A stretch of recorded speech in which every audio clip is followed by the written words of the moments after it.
O senhor falou no bloco anterior, numa resposta ao Alan, que o senhor não contraria publicamente o presidente porque existe uma cadeia de comando.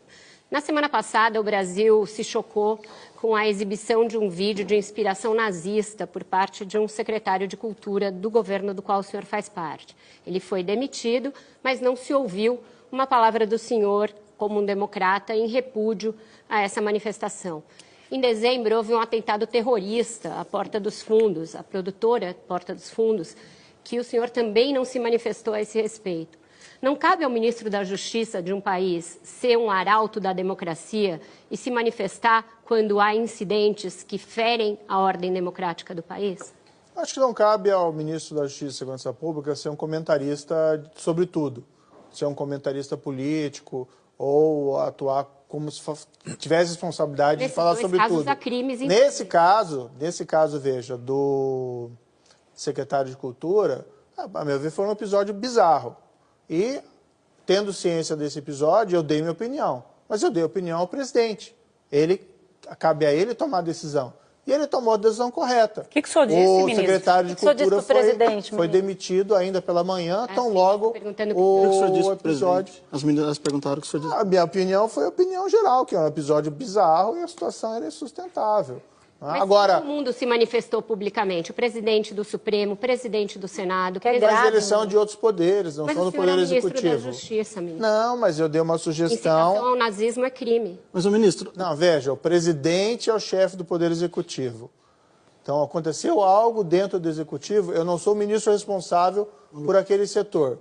Eu dei a minha opinião ao presidente, o presidente tomou a decisão, a meu ver, absolutamente correta, e com rapidez, e o problema foi resolvido. Ele fala pelo Poder Executivo, não os seus ministros. Então, eu dei a minha opinião, dei a minha posição para dentro. Ministro, só pegando carona aqui na pergunta da Vera. E eu não achei necessário sequer falar para fora, porque o presidente falou, o presidente agiu, o presidente falou pelo Executivo.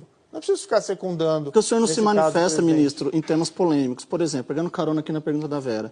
O presidente Bolsonaro, ele ataca a imprensa semanalmente. Ele ofende, agride jornalistas, manda uma repórter calar a boca, agride a jornalista que escreveu um livro sobre o governo dele.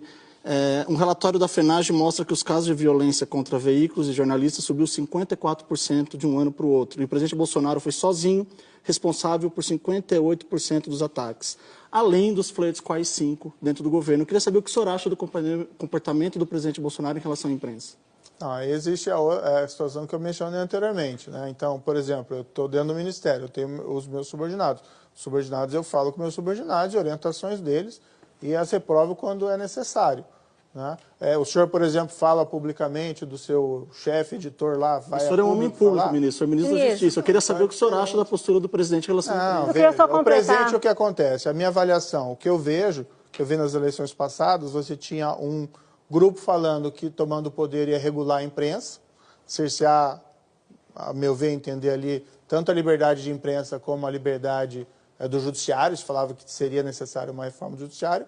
E, do outro lado, o presidente está dando ampla liberdade à imprensa para fazer o seu trabalho. Claro que isso é um dever, uma obrigação, um mandamento constitucional, mas não se vê qualquer iniciativa do presidente de cercear a liberdade de imprensa. Ele já proibiu a presidência da Folha de São Paulo, e proíbe repórteres de fazer perguntas, ele proibiu a presença da Folha de São Paulo em certames públicos, e isso foi proibido pelo Supremo Tribunal Federal, assim gestos e não só palavras. Parece que na questão da licitação ele voltou atrás, né? Ele anunciou algo e daí ele voltou atrás. Agora veja, por exemplo, eu fui convidado para vir aqui para o Roda Viva. Se eu não aceitar vir aqui, né, seria uma censura? Seria um cerceamento do Brasil? Não, eu tenho a liberdade de vir ou não vir. Então, agora faz uma pergunta ao presidente e se ele entender que não... Ministro, mandar uma repórter calar a boca é uma tentativa de censura, ministro. Falar da mãe dos repórteres, do pai... Não, veja, uma questão de censura legal, não. Agora, eu não vim aqui para falar sobre o presidente. Entre outras coisas, né, ministro? E o presidente tem respeitado a liberdade de imprensa. O que acontece, ele tem sido também criticado e muitas vezes ele reage. Ministro, em alguns momentos da vida da gente, a gente às vezes se arrepende de alguma coisa que a gente fez, de alguma escolha. Isso é natural do ser humano. Quando o senhor se depara com episódios como esse, citados pelos colegas, dá aquela mão, o senhor bota a mão na cabeça e fala, meu Deus, o que eu fiz, troquei os meus 20 anos de magistratura para estar nessa confusão, ou como é que o senhor...